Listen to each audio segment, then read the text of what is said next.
be confused, or you might have some questions which I will not, if questions you will ask later has something to do with little things that are discussed with you, then we will be spending time, okay?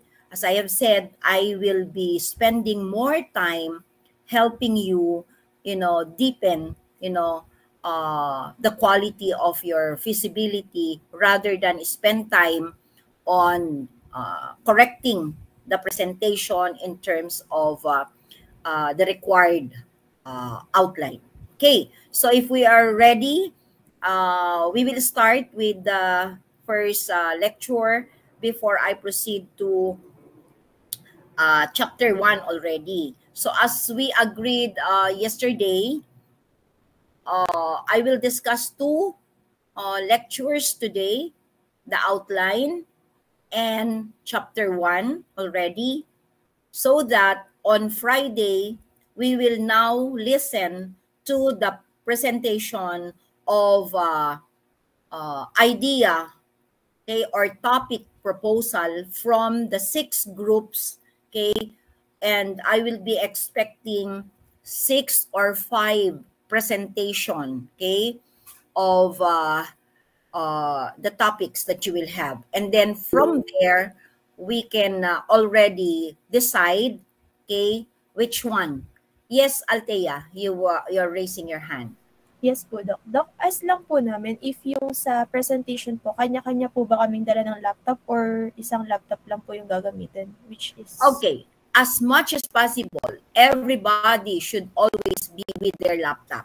Okay? I do not want, yun dun kasi nagsisimula na, 'di ba, that members will rely already on, perhaps the leader or only one member.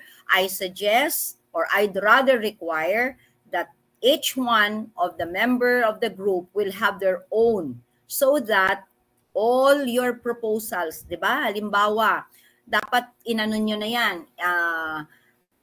kinolate nyo na 'yan, okay?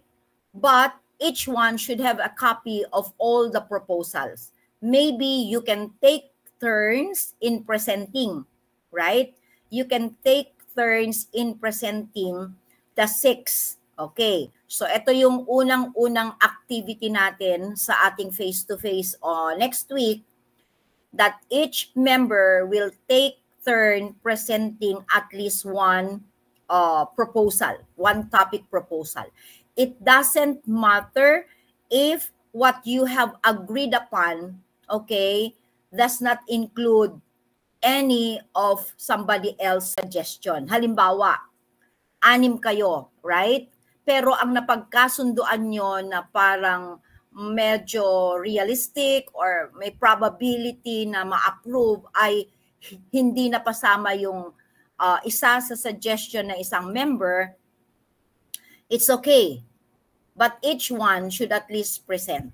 Okay? So, di ba meron naman tayong guidelines? Have you seen already the guidelines on, trying to choose topics? Di ba? Yung kung ano yung dapat na content ng magiging presentation nyo. Di ba? Oo. And then, all other things that I have shared yesterday. So, yun yung mga magiging flow ng presentation para maging para maging systematic tayo at saka maging uniform tayo. I will try if I can send, okay, sort of a template para malaman nyo kung ano yung magiging content and how the presentation will be shown. Oo, ano yung una, ano yung mga dapat na masagot na questions. But I think we already discussed yesterday, di ba? And nandyan naman sa ating outline yung, nandyan naman sa ating mga lecture yung guides, di ba? Yung mga guidelines on what to include when you try to choose or consider your proposal. Okay? So, ganun ang magiging flow natin. So, in other words, I will be giving each group, let's say, ano naman yan 3 hours kung 3 hours tayo sa Friday, i-divide mo nga yon 3 hours divided by 6. So parang tag ano kayo, tag ilang minutes kayo. You divide the 3 hours sa 6 groups. So parang ilang minutes? 30 po. Tagta 30, more or less, right? Oo, at least depende kasi sa magiging flow sa ibang group. Okay, so maximum of 30 minutes. That will include, of course, my query, some verification. Oo, so dapat ang presentation nyo sa bawat isang tao, 'di ba? Meron kayong limit. Okay? So sa 30 minutes na 'yon na bawat grupo, siguro sa kabuuan ng presentation, you get 15 minutes. Okay? 15 minutes. Para yung 15 minutes will be for exchange of some questions and answers about the presented topic. So para sa bawat presentation, mag-aalat tayo ng time, 'di ba? For questioning, 'di ba? For answering some queries about what has been presented. Tama? So 15 minutes, in other words, kalahati ng 30 minutes, dapat maalat doon sa question and answer. Okay, yes, Althea. Doc, di ba po, yung allotted po nating time is yung Friday and Saturday po? Parang, yes. But I want na lahat ng presentation maganap ng Friday. Because Saturday, polishing na tayo. Ibig sabihin, we will already try to discuss kayo sa grupo nyo na. Titignan nyo na, i-evaluate nyo na further. Di ba? Halimbawa, okay sa akin yung topic. Right? Okay sa akin yung topic. And then you already start to discuss on a Saturday, okay, ano yung mga possible na mga challenges, okay, na pwede nyong kakaharapin doon sa napili. Para kung meron kayong ma-identify, then we try to see if we can find solution. Like for example, everything okay yung title, di ba? Maganda yung proposal, meron kayong market, pero in all other aspects ba, talagang convinced kayo na ito ay mai-implement natin. Things like this. So, final round pa rin natin yan, pero it will be among you already. Halimbawa, na okay na ako doon, nakapili ako doon sa 5. Okay? Meron isang napili ako. So, the following day is already devoted to the group trying to discuss and ask me questions kung meron kayong reservations, meron kayong mga nakita na, ay ma'am, paano po kaya itong ganito, di ba? Saan po kaya yung ganyan? Kung may mga tanong pa kayo about the approved topic and then construction of title already. Okay? So, yun na yung construction. Or, isa pa, halimbawa, Friday, wala akong napili. I mean, you were not able to convince me, di ba? Doon sa 6 na present nyo na mga topics. Okay? Then you have time on a Saturday to, di ba? Consider all others, di ba? Na baka mamaya meron kayong hindi pinili, meron kayong tinanggal doon sa dami ng mga prepare nyo ng mga proposals, then maybe we can reconsider. Okay? So, that's why Friday, Saturday, talagang dapat until that weekend, meron na tayong final. Kasi, matatapos natin ngayon, di ba, ang chapter 1. By Saturday, I will already give you, okay, the deadline for submission. Okay? Kasi start na ng work. Okay? So, yun, 2 araw, 2 meeting natin i-devote. Face-to-face pareho yan, ha? Diba? Face-to-face tayo next week. Okay? Because I really want to be with you and, be able to answer all your questions. We settle things, okay? Kasi napakahalaga yung title. Hindi pwedeng mag-take off kayo sa preparation and then later on may problema pala tayo sa proposal nyo, di ba? So everything yan, aayusin natin during those 2 days ng ating face-to-face meeting. Okay? Are we good on this? Doc, additional po. Yes. Sa pinasa daw po namin na assignment, pwede pa daw po ba kaming magdagdag doon? Kasi nakakuha po kami ng idea po doon sa discussion. Of course. Actually nga, from the things that we have been talking about yesterday, that should give you reason to be challenged more. Mas maganda over the weekend or over itong buong week na to at meron kayong mga magagandang idea, it's fine. I am not limiting you to what you have submitted yesterday. Definitely not. Kung meron kayong eventually ay na-conceive, okay, magmula itong weekend na to until at least Thursday, then consider that. Okay lang yun. It doesn't matter. What I am after at yesterday is that everybody really got to engage themselves in doing sort of some preliminary searching on possible topics. Okay? So I am not limiting you. I am not saying na hindi nyo na pwedeng palitan yung sinubmit nyo kahapon. No. You can always come up with what you think is a better idea after yesterday. Okay? So okay lang tayo. Welcome tayo dyan. The more that you can think of, new ideas, new concepts, then it's better. Basta tatandaan nyo, pwede kayong mamili apat yung areas, okay? Apat yung areas na pwede nating pag-isipan. Number 1, you can think of under the food, there are 4 categories kasi. It could be a food proposal, it could be non-food. Pag sinabi nating non-food, eto syempre yung mga bagay-bagay, these are things, okay? These are practically things that are needed by, practically all consumers, okay? Potential consumers, okay? Mga gamit, damit, bag, accessories, etc. And then you can also opt for services. So again, pwedeng service. Ano ba yung mga klase ng mga services? Depende. Are you going to do, like for example, a rolling ba? Ano ba yung tawag doon? Yung moving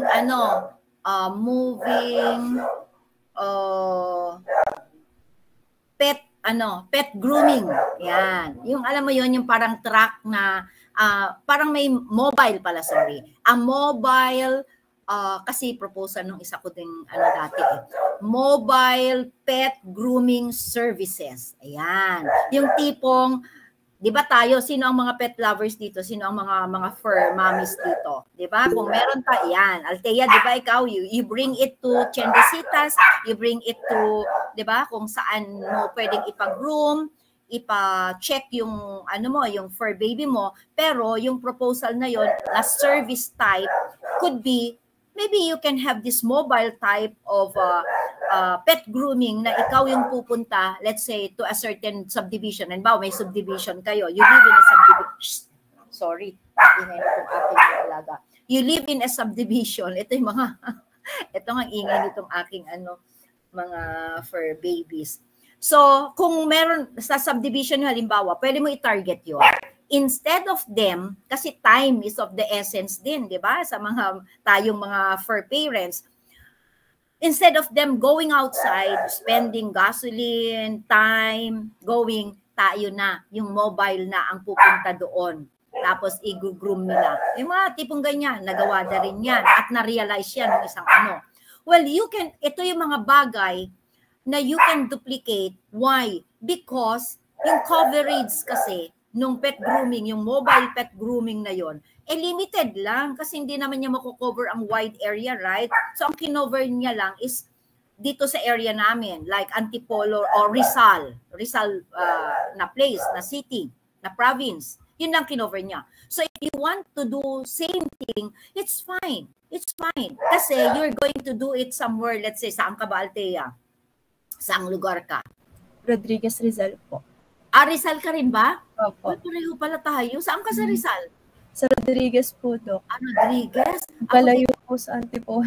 Malayo, oo. So maybe if you are somewhere Quezon City, Bulacan, you can do same. Diba? You can do the same kasi hindi hindi ka naman matatalo, hindi ka ma-challenge ng competition because you will be targeting a different location. Yan yung mga example kasi parang there was a question raised in our previous meeting na, ma'am, okay rin po ba yung existing na siya pero ganun din yung gagawin namin? In service, pwede. For as long as the location, di ba, is a factor. Kasi kung taga Bulacan yung magtatayo, wala namang problema kasi ang layo naman nung kanyang kakompetisyon, di ba? Ang competitor niya, hindi naman pupunta sa Bulacan yung taga Rizal, di ba, para magpa-groom. Okay, so that would be fine. But what is important is you don't simply duplicate what is being offered. Maybe you can add up with the services, di ba? You can add, improve.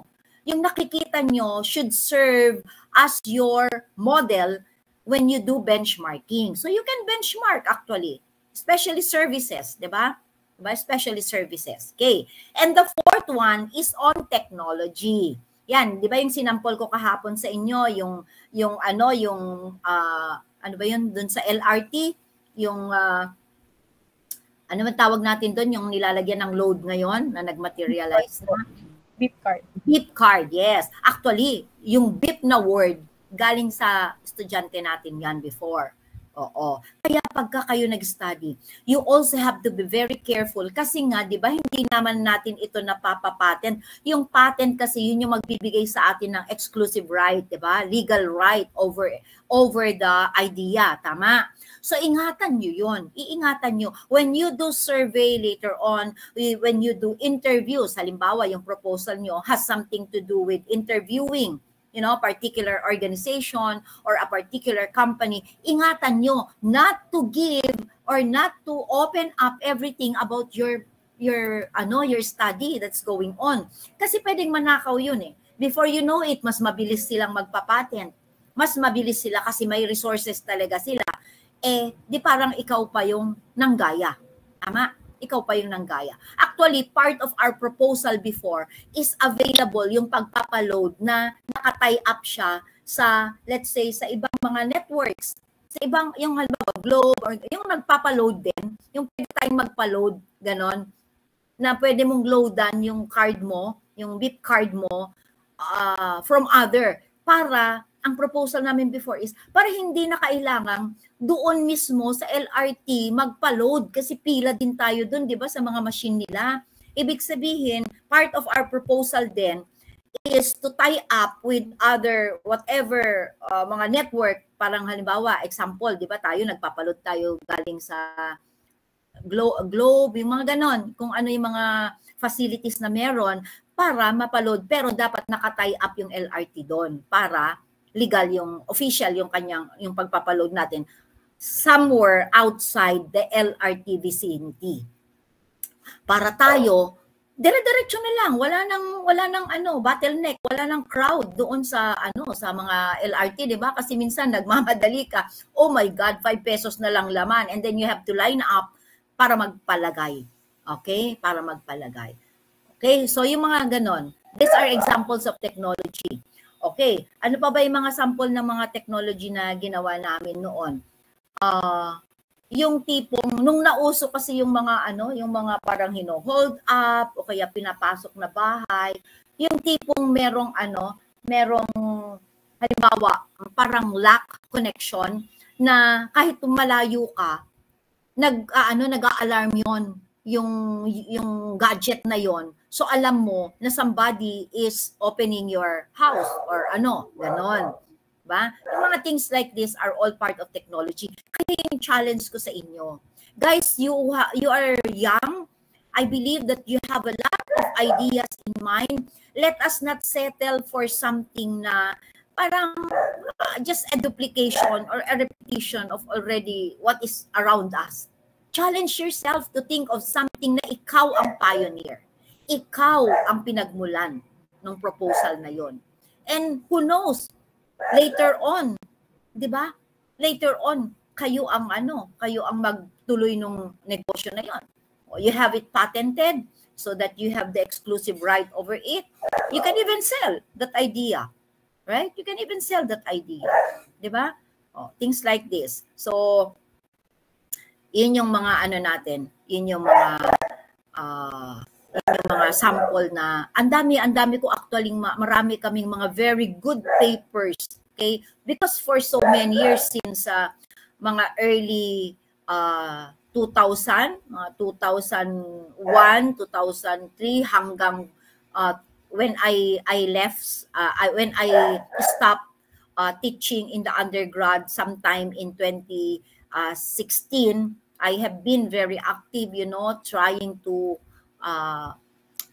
help these young students come up with very good ideas. Okay? So, sige, I can even share more sa Friday para ma-inspire kayo on trying to think of, good ideas. Okay? But I'm sure you can imagine, tandaan nyo, ganito lang. Mag-isip lang kayo ng mga bagay dyan sa paligid nyo. Tignan nyo, ano ba itong mga waste na to? Ano ba yung mga tinatapon? Ano ba ang mga waste material ng mga nagpo-produce? Example, may isa pa akong example. Yung mga tinatapon na mga dati, yung sa Makati, taga Makati kasi yung estudyante, nakikita niya dun along the way sa dinadaanan niya, laging may mga nakatambak na mga waste product ng isang parang restaurant na ang isa sa mga ino-offer nila yung mga fruit juices. So nakatambak sa likod yung mga pinagbalatan ng mga mangga, ganyan, pinya, ganyan. So inaral niya yun. Inaral niya. Ano kayang pwedeng gawin dito sa tinatampon, nakatambak na nilalangaw bago dumating ang basura? So he discovered na it is a very good source of natural fertilizer. So ang ginawa niya nung una, kinausap niya, baka pwedeng kunin. Siya na lang humakot para walang tapon, walang basura na nakatambak doon. At least ma-maintain pa nung resto yung cleanliness sa likod nila. So kinuha niya yon and then converted it into natural fertilizer. O naging business din yon. See, things like this.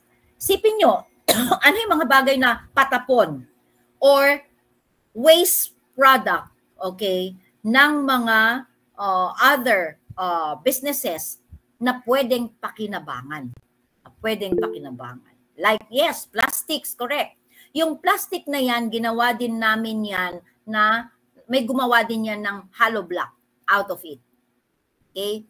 Hollow block. So, hinalo nila sa cement, something ganon, grind, something ganon. Okay? So, yung mga tipong ganito, guys, i-challenge nyo yung isip nyo. Ano kaya ang pwede naming gawin? Tignan nyo. What do we have? Especially, i-connect nyo yung idea nyo. May problema tayo ngayon sa, ano ba to? Yung ating ozone layer na nabutas na. Meron tayo sa about environment, di ba? About environment. Okay. Ano nga yung natin dito, concern natin? Pag-isipan nyo, ano yung mga nakaka-contribute sa pollution na pwede nating gamitin para ma-convert into something useful? Okay? So, yung mga ganun. I hope itong over the next 5 or 6 days, 6 naman kayo sa grupo, 5 naman kayo sa grupo, mag-isip kayo kung ano ang mga pwede ninyong i-propose or gawin. There are a lot of things that we should think about that contributes to solving problems of our country, of your community. O wag na kayong lumayo, community nyo na lang. Diba? Ano ba ang problema sa community nyo? Diba? O, try nyo. Diba? Ngayon, bumabalik yung problema ng traffic. Maybe you can think of, ways. Ano kaya ang pwede nating magawa? Diba?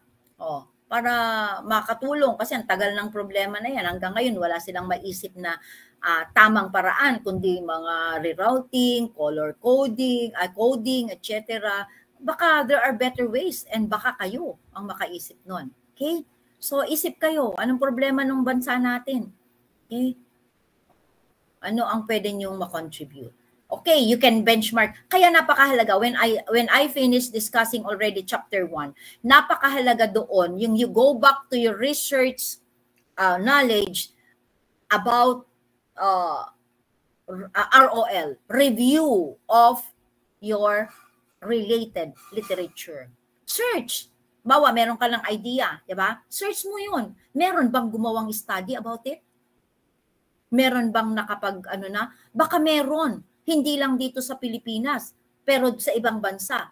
Tignan mo, i-check mo. Nag-materialize ba yon? Can we do it here? Kaya ba nating i-duplicate sa bansa natin? O why not? 'Di ba? So yung mga ganong mga possibilities, check on, meron kang idea, dapat makaproduce at sana merong tayong ganito, 'di ba? Sana may available na ganito sa market. Wala, 'di ba? Search mo. Baka meron sa ibang bansa. Baka pwedeng introduce mo dito sa atin. 'Di ba? Things like this. So challenge yourself. Challenge yourself. Wag kayong magsettle sa, sana makagawa din tayo ng ganito kagaya nung pinoproduce dyan o nakikita ko yung kinakain namin. Why not? Pero, think of something how you make it different. Okay?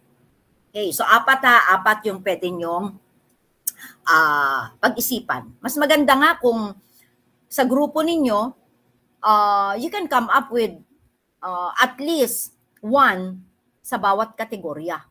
Right? At least one sa bawat category. Para at least meron tayong Okay? Pero ang importante doon, hindi yung mag-isip kayo na parang hindi naman talaga siya possible. Magandang idea pero it's not quite possible to make it happen. Kaya i-qualify nyo. So you have to qualify. Qualify meaning you give answer, you try to provide answers to your possible questions on how possible it is to implement or to realize that idea. Pag lahat yes yung sagot nyo sa mga magiging tanong nyo din, kaya mahalaga yung nagbe-brainstorm kayo Kasi ikaw yung proponent, 'di ba? So, yung idea mo, talagang engross ka, talagang sold ka dyan sa idea na yan. Pero kung yung mga kasamahan mo may mga tanong like, magkano naman ang possible capital? Kasi tayo dito sa proposal natin, as much as possible, kasi sa competition na sinasalihan namin, ang amount lang dapat ng capitalization should not exceed 1 million. Dito sa FS natin kasi minsan nag-e-exceed yan ng 1 million, minsan 2.5, 3M, depende kasi, lalo na kung service or technology. I mean, you expect that the capitalization is high, right? Medyo capital intensive siya. Kaya lang kasi, nahihirapan kami before dahil kapag nag-compete na kami, ina-adjust namin ngayon yung financial aspect kasi kailangan mag-settle kami sa 1M na capital. So sa simula pa lang, tignan nyo how you can at least have a capitalization of 1 million for that project. Okay.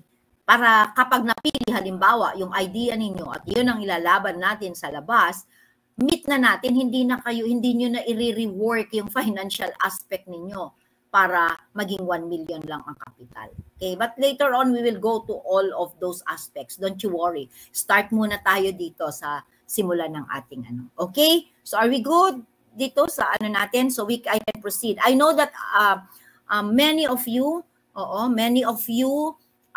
needs to listen to this study outline. Although some, who have been attending class already in the past, na discuss ko na to. Okay, so can I now proceed? I hope everybody is still here and physically, mentally present in class. Yun yung aking Ayun ang lagi kong concern. Pasensya na, but I am really after being able to, impart what I want you to learn. At any point, you have questions habang nagdi-discuss ako, it's fine with me. Just raise your hand, I'll acknowledge you. Okay? Gusto ko yung mas malinaw tayo kaysa sa you simply accept na hindi naman klaro sa inyo yung na-discuss. Okay? So let me now start with the discussion. Okay? So you are enrolled in a course, feasibility study. And this particular project or undertaking is actually a research-based course that is being undertaken. It is being done purposely to determine and to document the viability of a project or an undertaking. Determine, kaya nga ito yung pinaka-purpose natin. Why are we trying to do all these aspects of a feasibility? Kasi gusto nating patunayan, gusto nating matuklasan. Pwede ba ito na gawing negosyo? Magpro-prosper kaya itong project na pinopropose namin? Can we realize it later on? Yun yung purpose natin dito. And documenting it is one requirement, 'di ba, of determining how viable this project is in the future. We document kasi, 'di ba, you will be writing every part of the project, 'di ba? Kaya meron tayong writing of the manuscript. So this is the very essence of feasibility. Bago kasi masimulan ng isang estudyante gawin ang isang bagay, napakahalaga para sa akin na maintindihan nyo, what is the purpose of you doing this? Dapat malinaw sa inyo. Ba't ba kasi tayo, ano ba tong feasibility course na to? Ba't ba pinakuha sa atin ito? As business students, napakahalaga na matutunan natin kung what it takes, okay, to start a business. Saan nagsisimula ang negosyo? Dito sa study, sa pag-aaral. Kasi nga yung mga negosyante, bago sila talaga makapangutang sa mga bangko, ang requirement ng bangko, mag-submit sila nung tinatawag na feasibility study. Ibig sabihin, may naganap na pag-aaral tungkol doon sa paggagamitan nila ng pera. Tama? 'Di ba? Kailangan may pag-aaral. Hindi natin sinasabi na kapag may feasibility study, 100% na tagumpay ka na sa negosyo mo. No, I am not saying that.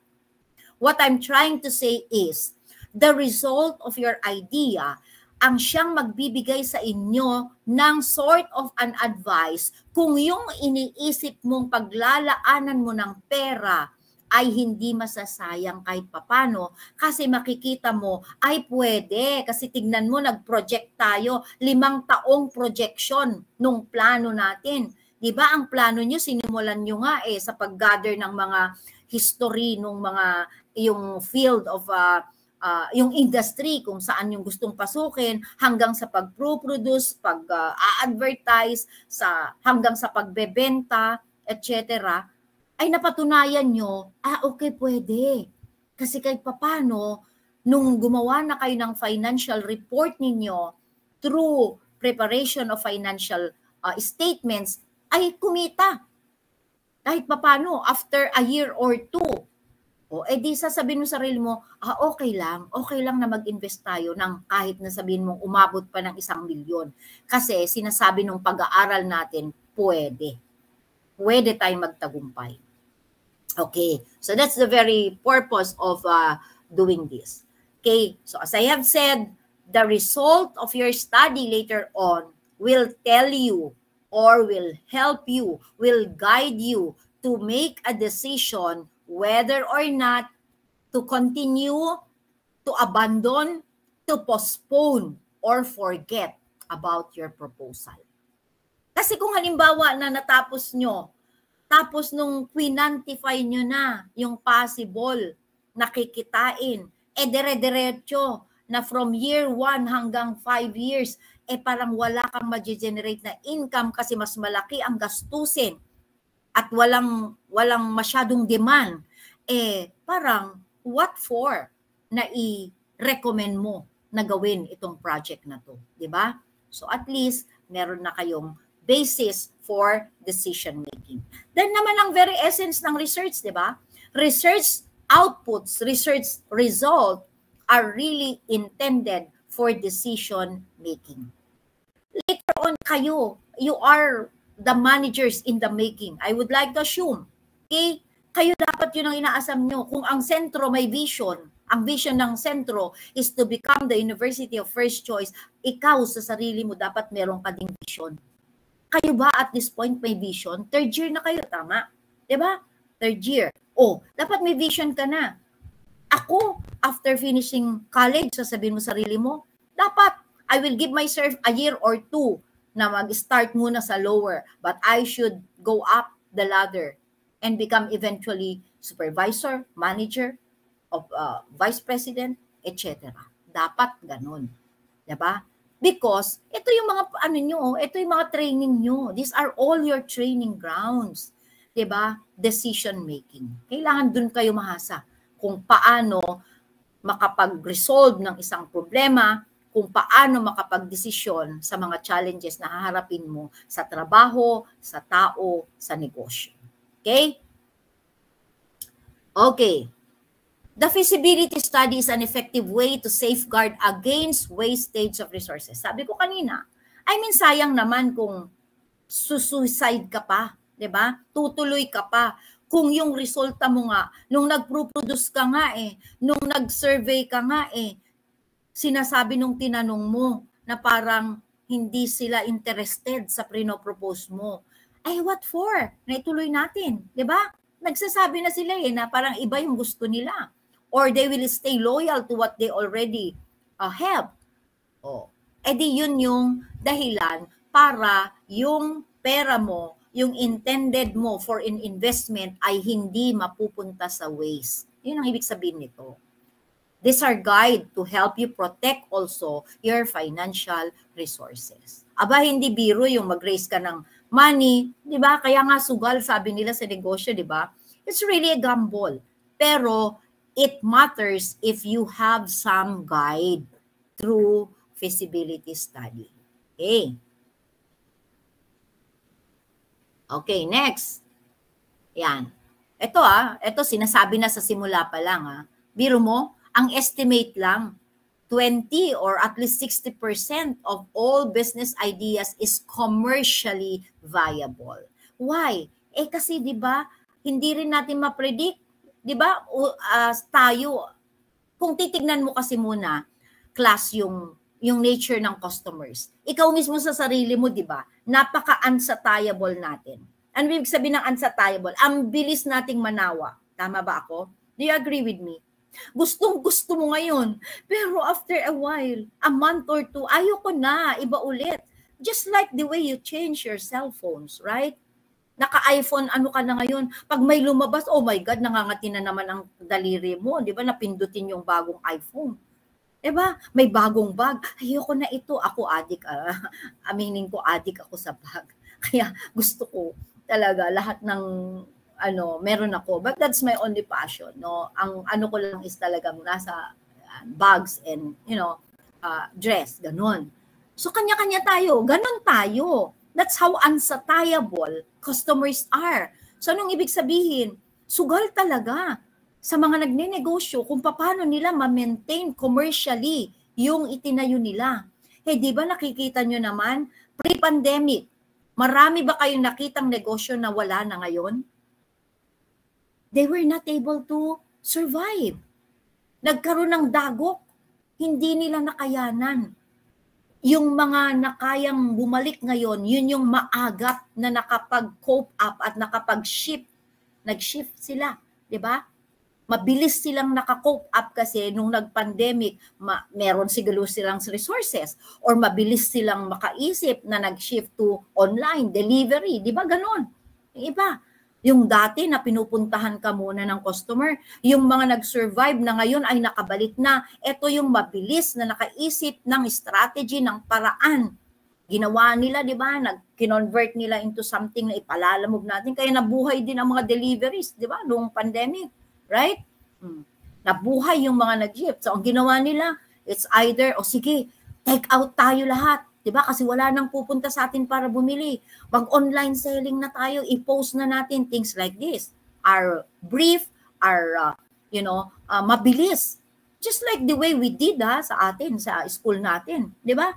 Yun ang pinaalam mong halos malagas ang buhok ko noon. Kasi nung nag-pandemic, hindi na natin alam kung kailan tayo babalik. Hindi naman pwedeng hindi magtrabaho ang mga empleyado. So ano inisip ko? Nag-isip ako ng mga, yung mga alternative measures. Naggawa ako ng mga pulisiya. Paano ang trabaho ng mga non-teaching natin? Ang faculty kasi nakapag-shift agad tayo sa online kasi maganda yung ginawa ng academic natin. Nag-prepare na tayo ng online. Dati pinapangarap-parangarap lang natin na sana possible yung online learning. Di ba? Pinaplano natin yan pre-pandemic. Naganap ang pandemic, we were ready. Kasi nakagawa na ang mga faculty ng mga modules na pwedeng i-online. Ang naging challenge lang natin syempre is on connection. Tama? Kasi nung biglang nag-online, hindi naman lahat may laptop, may connection, stable connection sa bahay. So that was the greatest challenge. Same is true with employees kasi ako I take charge of employees, di ba? As a AVP admin, I take charge. Paano ko mapapapasok tong mga tao? Bawal. Di ba? Nung pandemic, hindi pwedeng lumabas. But they have to work. Kasi kundi, patay ang operasyon natin. So anong ginawa ko? Adjustment measures, come up with policies. Okay, work from home. Ang kaso, paano mag-work from home? Wala silang mga laptop, wala yung mga desktop nila nasa sentro, yung trabaho nila. Imaginin mo yung laboratory technician, paano mag-work from home yan? Paano yung ang trabaho niya ay linisin yung cadaver na ginagamit sa medicine. Iuwi niya ba yung cadaver para malinis niya? Hindi, di ba? Tuloy-tuloy ang sahod. Things like this. Okay? So yun yung sinasabi natin. Hindi lahat ng negosyo talaga ay magiging commercially viable. But again, at least may gabay, may guide. That's the importance of doing projects like feasibility study. Okay? Is everybody still here? Nakikinig ba kayo? Hindi man nyo man gagamitin sa nyo, but in your personal, I definitely believe na you can get something. Okay, thank you. Thank you for sending all those. Okay, now these are the parts of your feasibility study. Tandaan nyo. 3 ang major parts ng ating FS study. First is the preliminaries. The second, nandito yung buod ng FS ninyo, the text. Dito nyo kasi lahat isusulat magmula sa simula kung ano ang gagawin nyo. From the time you get your title, ibig sabihin may focus na kayo. Alam nyo na sa title nyo, ano ang i-offer ko? Service ba to? Food ba to? Non-food ba to? Technology ba ito? Okay? Ano ang product na ipoproduce ko? Saan ko ito gagawin? So nabuo na yung title mo. Isusulat mo na ngayon, part by part, how you are going to make this idea magaganap. Diba? Materialize. Okay? So yung text, isusulat nyo lahat yan. And then of course, very important also sa number 3 is that you have a complete, okay, documentation of all your reference materials. Kaya 3, the preliminaries, the text, and the reference materials. Okay, isa-isahin natin. Ano ang makikita natin sa preliminaries nyo? Okay, just like your research course. I suppose may idea na kayo. Diba? Kasi hindi ko pwedeng i-discuss dito kundi maubos ang isang SEM natin because research is one course na ginagawa sa isang SEM din. Tama? Binubo sa isang SEM. At least you have an idea, you have a foundation on how to do research. Because in your feasibility study, under the preliminaries, ito ang laman. Guys, ito ang laman. Hindi pwedeng 3 lang dito. Everything, all these that are listed through bullets must be part of what we call the preliminaries. You should have your title page. Siguro naman alam nyo na kung ano yung title page.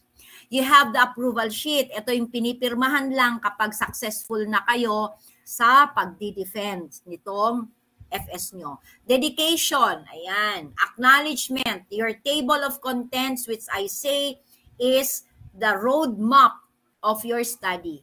You might say, napakasimple naman yan. Ano ba yung table of contents? Ma'am, dinidiscuss ba yan? Yes. Very important. Because sometimes when we sit in the defense, nagkakaroon kami ng problema kasi dito tumitingin ang mga panelists. Ito ang guide nga kaya tinawag na roadmap. Pero sadyang yung iba, they are not concerned about doing correctly the table of contents, na kapag pumunta yung panel, halimbawa, ay eto, gusto kong makita, paano kaya nila pre-promote yung product nila?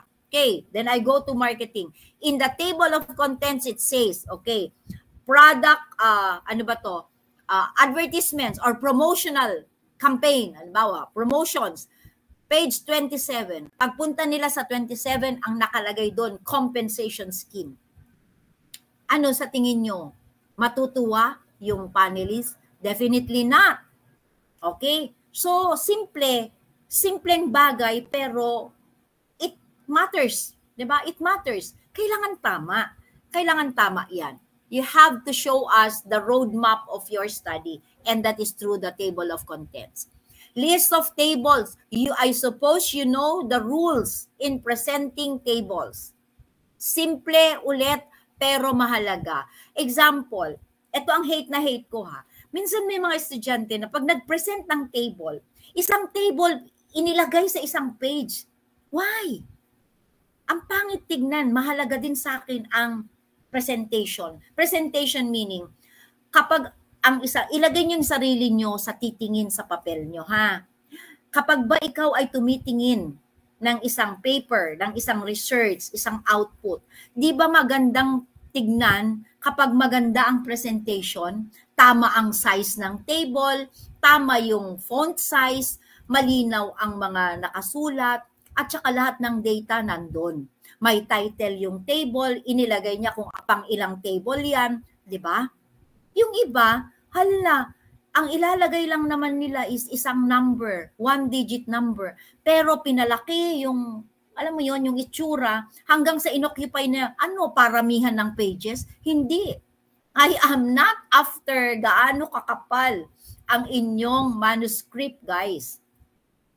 Hindi paramihan ng pages para mas makapal, baka mas ma-appreciate ni ma'am kasi sasabihin niya, wow, ang dami nating ang dami nating mga write-up. No.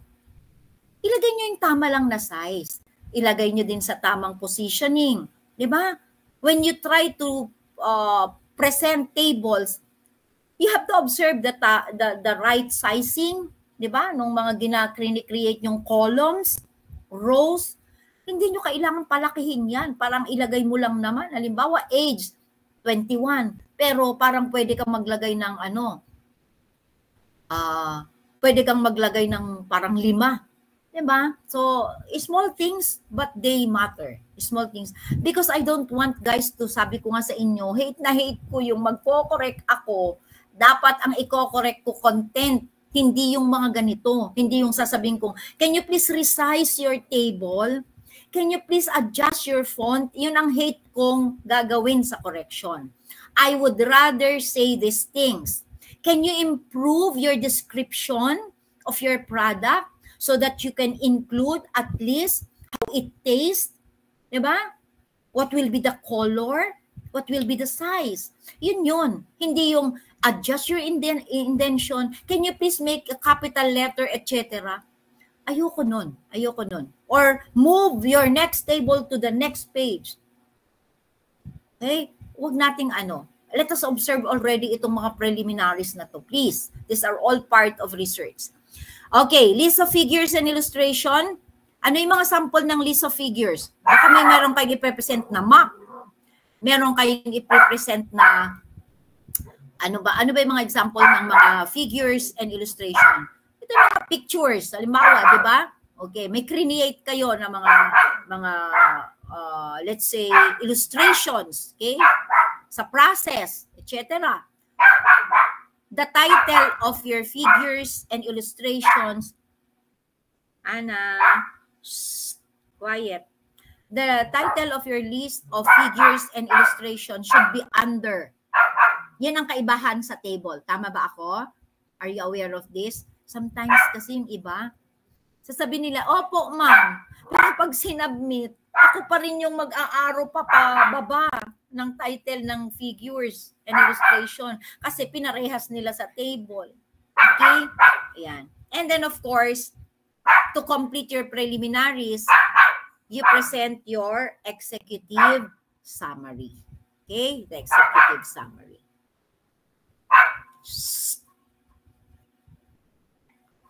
Okay. So ito yung mga details ng bawat isa. Kaya class, sinasabi ko na walang rason na hindi nyo magawa ng tama kasi ang pagkagawa namin sa module na to, this has been our module ever since. Ini-improve na lang. Okay? Dinidetalye po namin. Hindi naman namin sinabi na, okay, you write your title page. At ganun na lang. And then bahala na kayo mag-isip. Hindi, di ba? Sinasabi namin kung ano yung dapat na nandun sa part na yon. bawat part, sinasabi din namin kung ano ang dapat na makita ng babasa. Like for example, the title page. What should be included in the title page? Kaya please don't make me make corrections dahil you miss to put the name of the institution, that you miss to put the names of your proponents, and that you miss the date of submission. Why? Because in the lectures, kasama naman na ni-lecture. Ang sinasabi natin, class, yung title page nyo, dapat andun yung title, yung complete title ng study ninyo. Andun ang pangalan ng Sentro Escolar. Andun ang mga pangalan nyo as proponents. At mas lalong nandun yung date kung kailan nyo natapos or sinubmit yung manuscript. Clear, di ba? Ang tanong ko is, bakit kaya may mga groups, may mga students na despite our detailed discussion ay hindi nila nagagawa? Can you give me one reason bakit hindi nasusunod ang ine-explain na content? Ano kaya ang possible reason? Anyone? Yes, Althea? Hindi po nakapakinig or hindi po sila nakinig ng discussion po mismo. Exactly. Kaya ako, pasensya na kung makulit ako, di ba? Ang kulit ko talaga sa pagsasabi ko ng makinig. So that, andito naman, available naman siya, di ba? Available naman siya, naka-publish naman yan. If I were you, when you start writing, kung ako sa inyo, kanya-kanya, may kopya kayo sa cellphone nyo kung ayaw nyo ng hard copy. Pero sabi ko nga sa inyo, kung ako sa inyo, produce nyo yung hard copy so that every time I discuss every part of the feasibility study, you can make your remarks. Hindi nyo nagagawa naman yan, di ba? Pag naka-soft copy kayo. Kung ako it is to me effective that you have the hard copy so you can jot down things.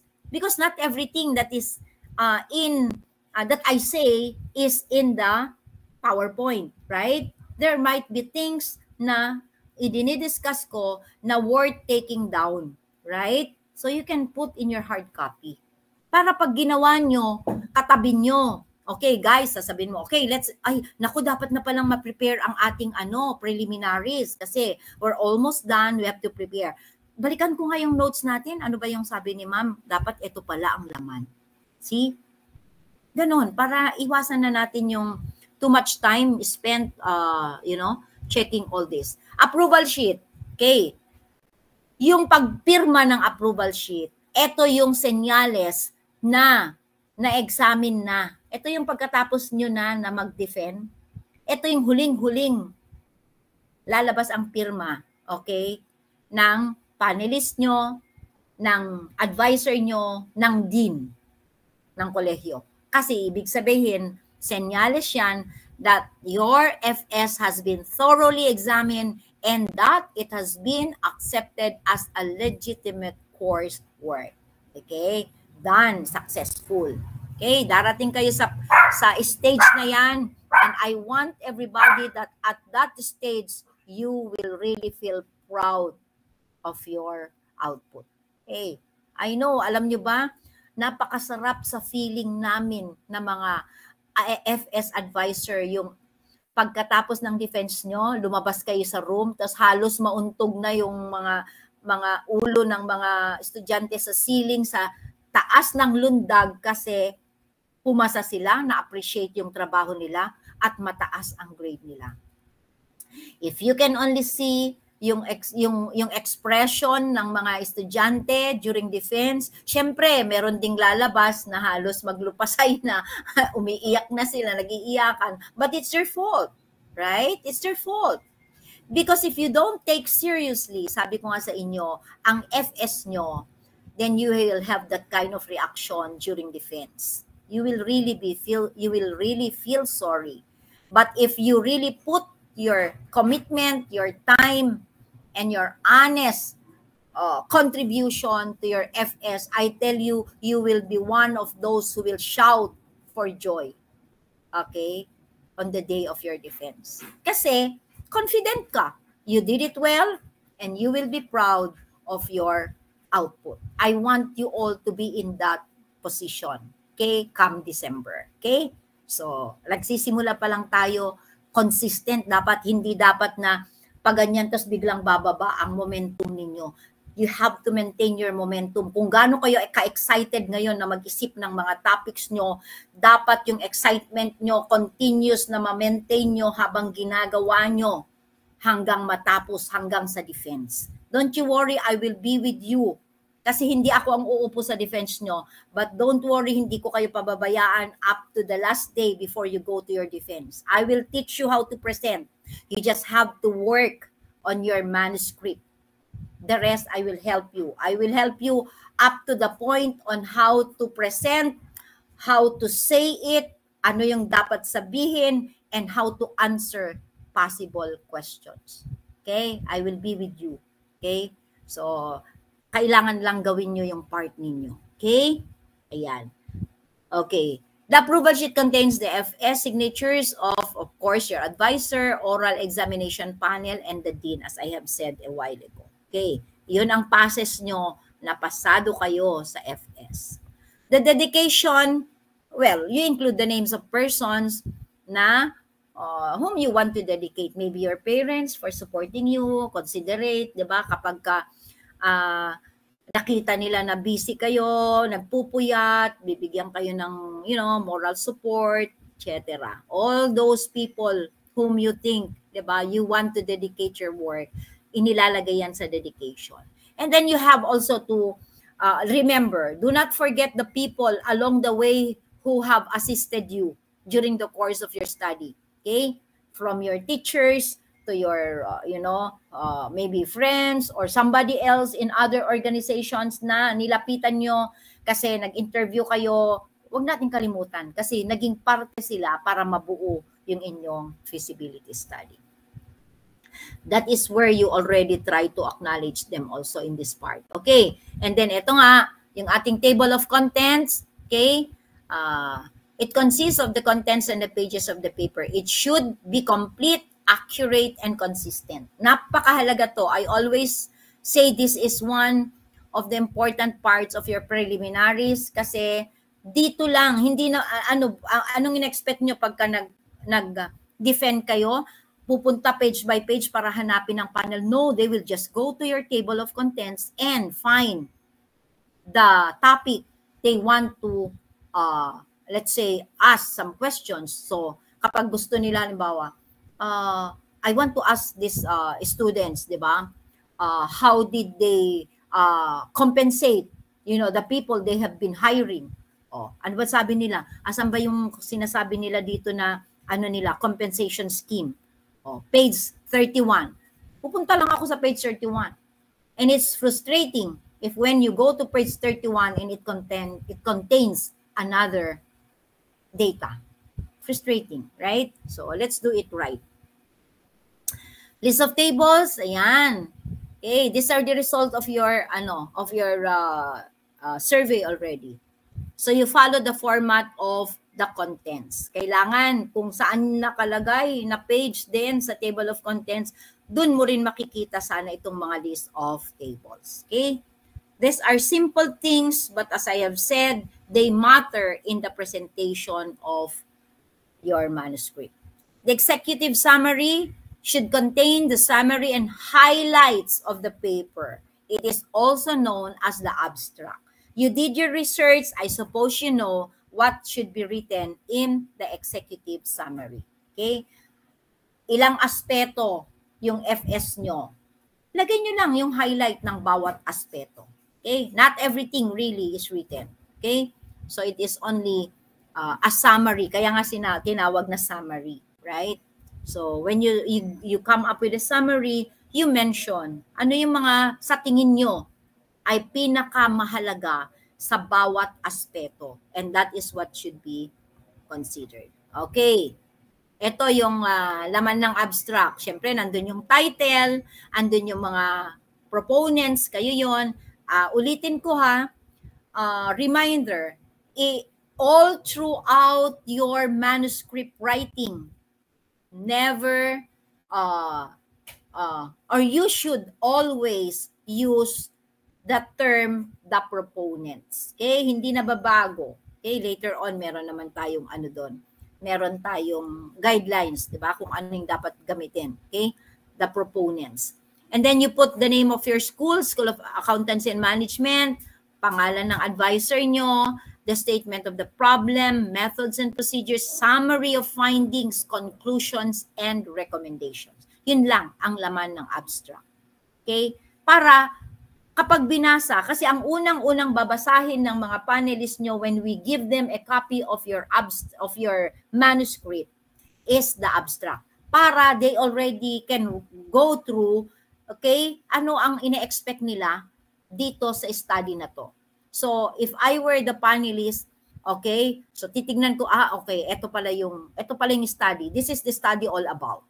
Okay? So, ito yung problem na gusto nilang masagot. Ito yung ginawa nilang proseso.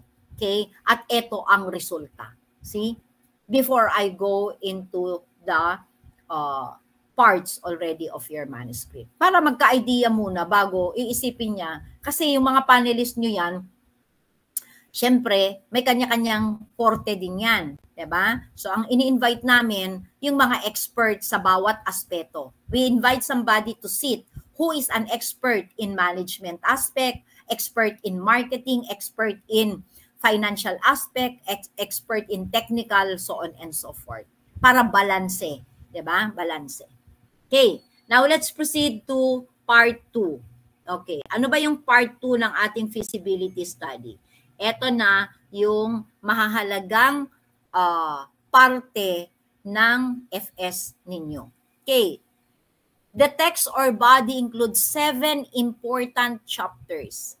Namely, chapter 1, yun yung i-cover ko din mamaya after a short break. Pagkatas ko nito, mag-short break tayo. When we return, I will try to discuss already the chapter 1. So chapter 1 is the problem and its background. Okay. And then chapter 2 is the marketing plan. And chapter 3 is the management plan. Okay. And then chapter 4 is the technical plan. Chapter 5 is the financial. 6, socioeconomic plan. And 7 is the summary of findings, conclusions, and recommendations. So you see, sa bawat aspeto na yan, guys, hindi sa tinatakot ko kayo, but it entails a lot of hard work. Okay? It includes a lot of hard work. Okay? And then, of course, part 3, the reference material. Di ba tatlo? Tatlo yung parte natin, preliminaries, the text, and the reference materials. Mahalaga din, class, yung reference materials because at least malaman natin na meron kayong ginamit na basehan, di ba, sa pag-aaral na to. Ito yung mga evidence ninyo sa pagkakandak ng inyong study. Okay? So, dapat ipakita nyo rin yung collection nyo ng mga proof ninyo, okay, that you really did, okay, the study. At hindi kinopya lang, hindi kinuha lang kung saan, but you yourself prepared for it. Okay? At ngayon, kahit nasabihin nyo pa guys sa akin na ay ang dami naman tayong pwedeng makopyahan, there will always be a way I will be able to determine whether or not a paper has just been copied. Okay? Marami akong paraan para ma-determine kung ito ay kinopyan nyo lamang, okay, sa ibang papel. Okay? So, I would rather tell you, frankly, never, ever to do it. Because, unang-una, you're not fooling me, you are fooling yourself. Sayang naman ang panahon, di ba? Nagugugulin ninyo dito sa subject na to, if later on pala, matutuklasan natin na ito ay kinopya nyo lang at wala naman kayong effort at hindi kayo talaga ang naghirap. Sayang naman. Okay? Sayang naman. Okay. Okay. The reference materials, you have the bibliography, your appendices, and your curriculum vitae. So, mahalaga din yan, di ba? So yung mga bibliography ninyo, ilalagay nyo ano-ano yung mga sources of reference nyo. Okay? Kung books, so guys, ganito. Kung paano siya na-present dito sa lecture. Example, di ba? Presentation of the bibliography. Nakita nyo naman na sa lecture natin nakalagay dito. Books. Simulan nyo sa books ang presentation, hindi halo-halo. Simulan nyo sa books. Kung meron kayong nakuhang reference galing sa libro, isite nyo yung books. Books muna. Then, enumerate the books. Kung may journals, enumerate all the journal sources. Digest, newspapers, etc. Cite. Okay, lagay nyo. Sunod-sunod. That is what we call organized presentation. Diba? Articles, even websites. Okay? You have to present them alphabetically or by type of sources. I'd rather go for the type of sources and then alphabetize. Okay? So, presentation-wise, guys, very particular din ako. Kailangan magandang presentation because it helps, right? Kapag magulo ang presentation mo, sasakit ang ulo ng babasa. Correct? Pero kapag maayos ang content at maganda ang presentation, I tell you, it matters to the panelists. It would matter. Okay? Kapag malinis, maganda kasi at maayos ang pagkaka-explain nyo, baka wala pa nga silang masyadong tanong eh. Di ba? Pero kung magulo na, ay talagang marami kayong tanong, maraming tanong silang gagawin. Ang worst class, ito nga sinasabi ko kasi this happened in the past. Yung ma-abort yung defense nyo kasi ayaw nang ituloy ng mga panelists dahil ang gulo, maliban sa ang content ay hindi malinaw or kulang-kulang, ina-abort nila yan ha. And pag in-abort nila ang defense nyo, that would mean a grade of 5. Swerte kayo kung ipare-redefense sa inyo. Pero kapag nagpare-defense, normally, pinakamataas nyo na lang na grade ay 3. Sayang naman. Sayang naman. Okay? So, let us not go to that point. Sana walang mangyaring ganon sa kahit isa sa inyo sa grupo. I want everybody later on to be successful when you defend your paper. Okay? Okay. So, the prescribed feasibility study manuscript format, okay? So, ito yon. Again, sabi ko, kaya isinama namin pati itong mga bagay na to, guys, is because we do not want to spend time telling you again. Oh, dapat ang naka-double space kayo. Please have this double space. Please observe the 8.5 by 11 inches na bond paper. Don't submit it in long paper. Use the font 12, Arial, etc., etc. Guys, kaya nga namin ito sinama eh. What's the reason na dinidiscuss namin? Pre-present namin in the module kung papaano nyo dapat i-present yung manuscript nyo. Eh di sana hindi na lang para just bahala na kayo. No. We want everything to be standardized. Standard meaning everybody follows certain prescribed format. And this is the format that we want you to follow. So please.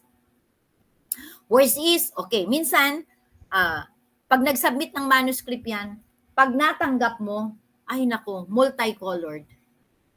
Merong green, kasi siguro siya, nung ginagawa niya, gusto niya green, o kaya minsan, then nag-i-inputs kayo, di ba? May mga input, send me, ako kulay green muna, ako yellow, ganyan, di ba? So, nagkakaroon kayo, ay nakalimutan na, nung print na, ayun na, multicolor na, parang rainbow na ang dumarating. Eh, hindi tama. Hindi tama. May red, may green, may yellow, something like that, 'di ba? 'Di ba? So, let us please follow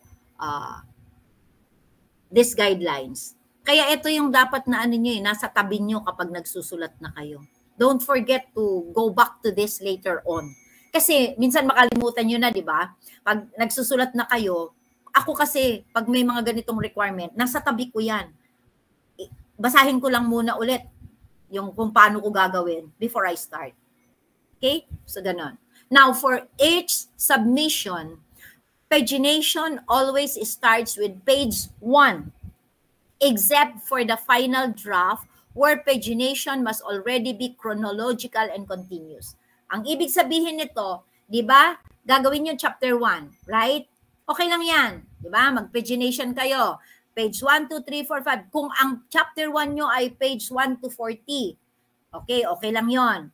Kapag nag-submit kayo ng chapter 2, syempre, page 1, 2, 3, 4, 5, ganito ulit. But when you already submit the final draft, ibig sabihin, nabuno nyo na yung 7 aspeto ng FS, abay, dire-diretso na. Okay? Page 1 to 150 na kung 150. You get the point?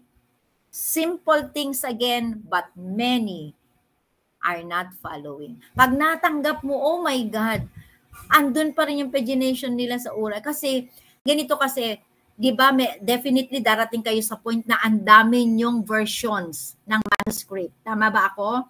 Bawa, may version kasi na sarili nyo. Depende kasi sa assignment mo di ba? And then you submit. And then you collate. You put them together. Right? Okay, so meron na kayong copy nun. Tapos, i-review nyo, you make the final copy for submission. Tama? Okay. Sinubmit nyo ngayon sa akin. Kinorek ko ngayon. Ibinalik ko sa inyo with all my suggestions and corrections. Okay? So may another version na yon. I-edit nyo ngayon. Tama? So nag-create na kayo ng panibagong version. Okay? Para corrected. Minsan, guys, ang nangyayari, kapag ginawa na yung kabuuan ng feasibility study, magugulat ka, ang nakasama doon sa final submission, yung unang-unang sinubmit na bago pa makorek. Di nandun lahat ang errors. You get the point? Kasi nga naguguluhan na kayo Talagang darating kayo, kaya you have to come up with your own system. I'm telling you this para medyo magkaroon kayo ng idea na, oo nga, no? Ako mismo ngayon, di ba, sa trabaho ko, pag gumagawa ako ng mga policy, may version 1, minsan maabot ako ng version 6. Tapos minsan ang na-print ko yung version 2, di patay na. Kasi hindi yun di ba? Kaya ang ginagawa ko, naglalagay ako ng date para according to latest, di ba? According to ganun. Kanya-kanya tayong style nun di ba? Maliban sa version 1, 2, 3, nilalagay ko na yung date kung kailan ko ginawa yung version na yon. Tapos nilalagyan ko pa, final. Minsan yung final may correction pa, nilalagay ko, final, totoo na to. Di ba? I mean, kasi para maiwasan natin na baka ang masubmit nyo yung version na may correction. Tapos sasabihin ng estudyante, pagka question ko ngayon, halimbawa, bakit ganito to? Ba't ganito ang inano nyo? Palpak ba din? Tapos sasabihin nyo, ma'am, na-correct na po yan. Nagawa na po namin correction. Kasi nga, mali yung sinubmit. Okay? So, kailangan tayo dito, alerto tayo dyan Ito yung mga bits of pieces of advice na sinasabi ko kasi nangyayari. Kahit sa sarili natin. Ako nga mismo sinasabi ko sa inyo, minsan, na lilitat tayo sa dami ng mga version. Di imagine niyo na class na chapter 1 pa lang yun.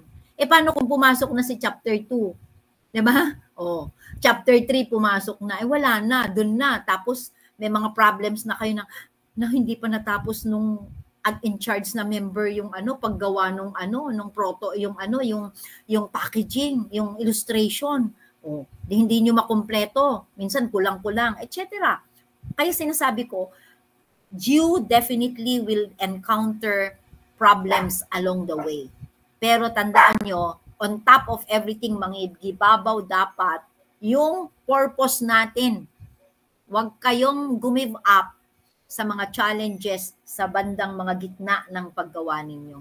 Kasi kapag nag-give in kayo sa mga kahinaan, kakulangan ng ibang members niyo, sayang kasi ang masasacrifice yung buong group.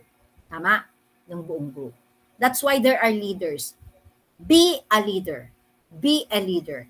The leader must be the last to surrender, to give up on things. Hindi yung oy, oo nga, ayoko na, wag na, sige na, 3 na lang tayo, sabihin na natin kay ma'am, tanggalin na natin siya. Wag. I mean, solve your internal problems muna. Diba? Ito na hindi tumutulong. Tanggalin na natin hanggang ngayon. Ako rin ang gumawa dun sa parte niya etc. Okay? So, darating kayo sa point na to. But again, you have to be strong. You have to be united.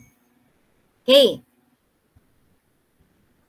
So, ano pa yung mga nandito? Okay, colored printing shall be reserved. Ayan, ito pa isa pa. Minsan, pag nagsasubmit ang mga estudyante, gusto nilang magpa-impress. Okay. Ay, i-colored natin para maganda. Fine. Pero, mahal. Diba? Kung para sa akin lang naman, diba? Huwag nyo na munang i-colored. Huwag nyo na. Kasi sulat-sulatan ko rin naman yan diba? Baka may correction lang naman ako, di ba? Sayang naman. You reserve all the colored printing sa final draft nyo na. Okay? Para hindi masayang naman. Okay? Para hindi masayang. Okay. I know na mas magandang tignan kapag naka-colored na siya, pero magastos. Okay? Plagiarism. Ito sa lahat ng bagay ngayon, di ba? Everybody is talking about plagiarism. Why? Because technology practically is providing us with everything. Diba? Na ma-access natin ang mga bagay-bagay. Right? You can even have, ano ba yung ginagamit nyo para pwedeng siya na ang mag-construct sa inyo? Yung, ano ba yung tawag natin doon? Yung pwede mong sabihin na give me an introduction of diba? May research work titled ganito. AI mo. Chat, yan. Yung ano ba? Chat ChatGPT. Yon. Diba? Wag. To a certain extent, patulong kayo. But not letting, that ano ba yan? Ang tawag nyo doon, computer ganyan, na do it for you. Iba pa rin guys yung nahahasa yung utak mo na ikaw talaga nagsusulat. Diba? Kasi nanggaling yun sa mga binasa mong mga collection of review of related literature. Okay?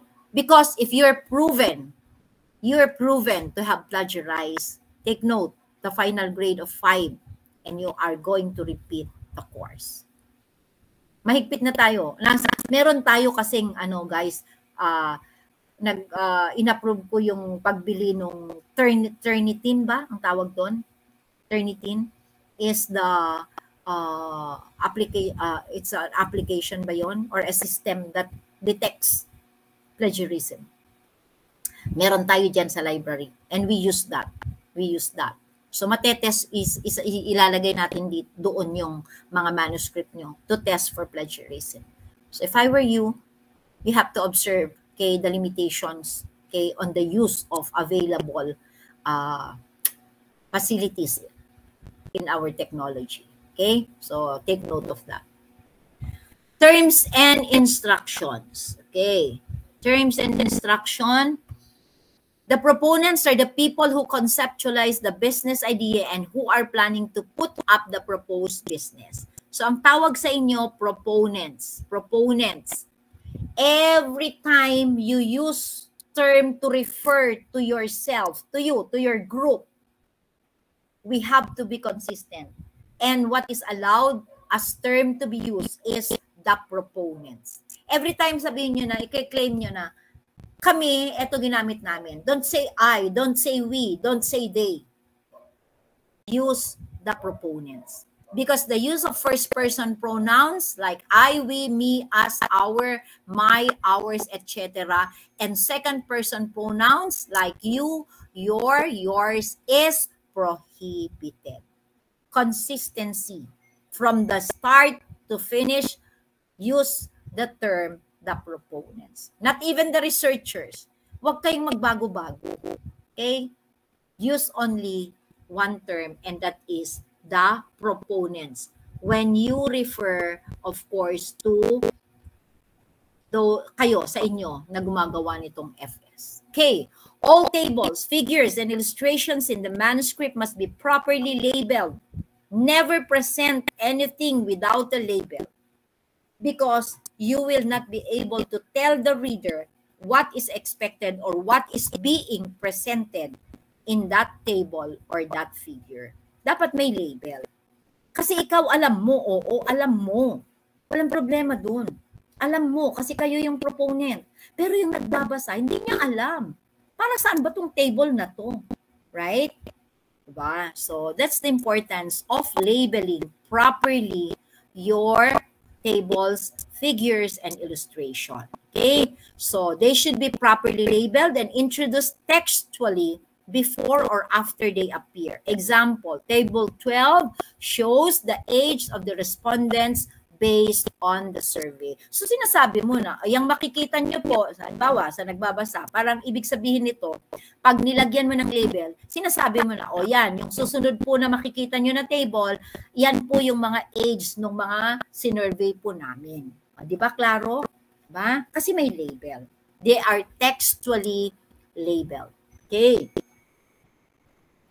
Is everybody still here? Baka mamaya nakaano lang kayo. Bakit yung iba? Can I see a show of yourself? Can you please open? Open. May I see? Alam natin kung sino ba nandito. Open your camera. Can I see everybody? Okay, kahit nasaan kayo, it's fine with me. Just show. Yan. Oh, gising na ba? Gising na. O nakarami na tayo. Okay? Oh. Okay, so yan. Very good. Okay? Importante itong mga sinasabi ko, guys. Okay? Because hindi pwede na hindi nyo ito i-digest at isip-isip. Later on, you will put to use. Okay. So yan, di ba? O di ba? End of lesson 2. Okay. Naintindihan nyo ba? Is it clear? Were you able to at least understand the things that we would want to emphasize dito sa outline? This is just the outline of your feasibility study. Okay, any question you would like to ask before we go for a short break? Okay tayo? Any question? Just raise your hand for clarification.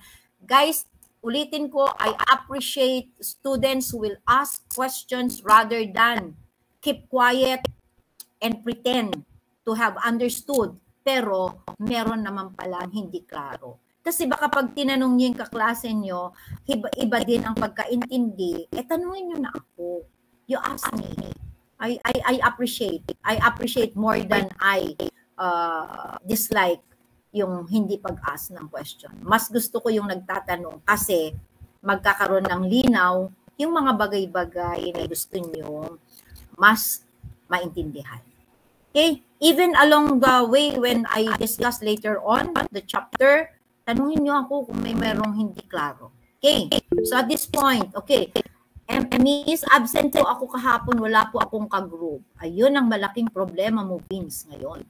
That's the very big problem. Kailan ka ba nag-enroll, Vince? When did you enroll? Kasi this is already our fourth meeting, supposed to be. Vince, asan ka? Can you speak up? Why were you absent yesterday?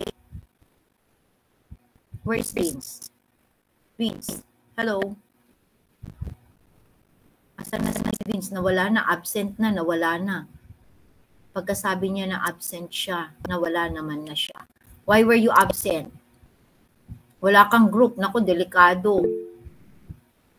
Traffic, Vince. Traffic is something na hindi na natin yan. I mean, traffic, our class is 3 hours. No reason why she should not have proceeded. No. Ako nga, antipolo ako. Alam mo kanong oras ako maalis ng bahay, 4:00. We have our own way of preparing for the things that we ought to do. Okay? So, sorry. Pero pag traffic ang no. We should know how to adjust. Yan. Kaya kailangan adjust tayo. Okay. Yung concern mo yan, wala ka pang kagrupo, umandar na, may mga assignment na nga, nag-submit na sila, may groupings na rin sila, gumawa na rin sila ng mga proposals nila. Sino ba dito ang 5 ang members pa? Sino sa mga leaders dito ang 5 pa lang ang member? May I know? May I know? Meron ba ditong grupo? May grupo pa tayo, di ba, na 5 members lang? Doc, ang alam ko po si Esposito po, siya po yung ginrupo niyo po kay Kuya Pao po. Kuya Paulo po. Kay Paulo. Paulo, oo. So, si Vince, can you accommodate Vince in your group? Yes, Paulo. Sige po, Miss. Sige po. Oo. Okay, Vince. Si Vince kasi hindi na nagsasalita. Vince, can we hear your voice? Rather than simply raising your hand or making comments.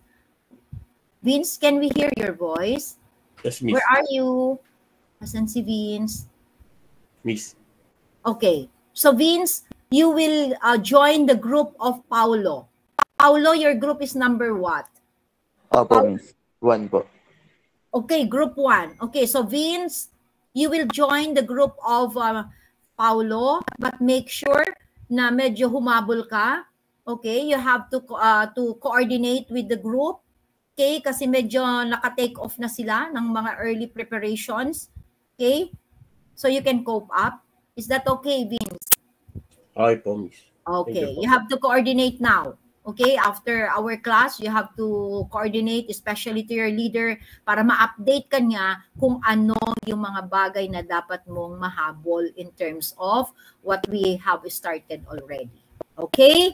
Are we good? It's 8:30. Okay, so tama-tama. Let's go for a break. I'll give you 15 minutes break. We will return at exactly what time? Kayo magsabi para alam ko na dapat nandiyan kayo sa oras. In 15 minutes, you should be at least andito ng what? The time is 8:36. 8:51 po. 8:51, everybody should be in this virtual classroom because I will already discuss our next lesson, which is already chapter lecture 3, and that is to, yeah, nakita nyo, naka-flash na.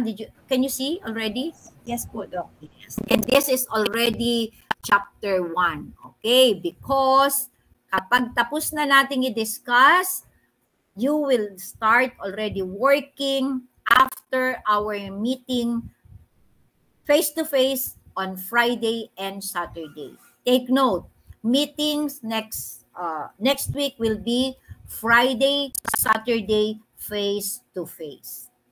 Are we good? Yes po. Good? Okay, thank you. Next week po is, balik po ulit tayo sa online po. Let's see. Yes, let's see. It depends, okay? It depends on anong kahinatnan ng ating 2 araw. Probably. Oo. Actually, ganito. Hindi ko rin naman sinasabi na every meeting na lang. Siguro itong mga una nating mga meetings na to na ina-establish pa natin, I will be meeting you inside the classroom. But there will come a time that even if we meet face-to-face, you will be working on your own para may magawa kayo. Di ba? Kasi unless you have to bring your mga gadgets, laptops, 'di ba? Para maging productive kayo. Okay? So, yes, we will eventually maintain pa rin yung Friday face to face, and then maybe we can have siguro yung ganitong lecture. Depende sa turnout ng submission nyo ng 1. If I can see that even if I lectured face to face yung chapter at makita ko na maganda ang result, okay, ng trabaho ninyo, then okay lang na I will maintain giving lectures online and then checking, meeting you for some advice, okay, face-to-face, then that would be fine. Okay? So are we good? Let's go for a short break. We will be back at exactly 8:51. Tama? Okay ba? Yes po, Doc. Okay, then I'll see you later. Okay?